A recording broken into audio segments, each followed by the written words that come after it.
نحمدہ ونصلی ونسلم علی رسولہ الکریم بسم اللہ الرحمن الرحیم۔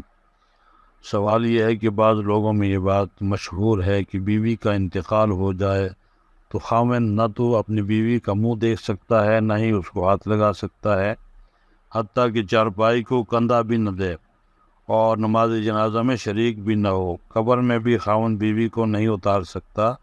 اب آپ مطلع فرمائیں کہ یہ باتیں کہاں تک درست ہیں؟ کہتے ہیں بیوی کے انتقال کے بعد خاوند غیر محرم بن جاتا ہے۔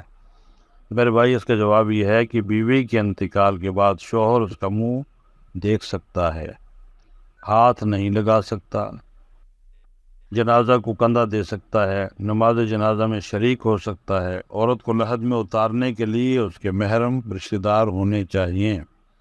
اگر وہ نہ ہو تو دوسرے لوگ اتاریں، ان میں شوہر بھی شریک ہو سکتا ہے، بلکہ دوسرے لوگوں سے بہتر ہے کہ شوہر اتر کر قبر میں اسے اتارے۔ یہ صحیح ہے کہ بیوی کے مرتے ہی دنیاوی احکام کے اعتبار سے میاں بیوی کا رشتہ ختم ہو جاتا ہے اور شوہر کی حیثیت ایک لحاظ سے اجنبی کی ہو جاتی ہے۔ واللہ عالم بالصواب۔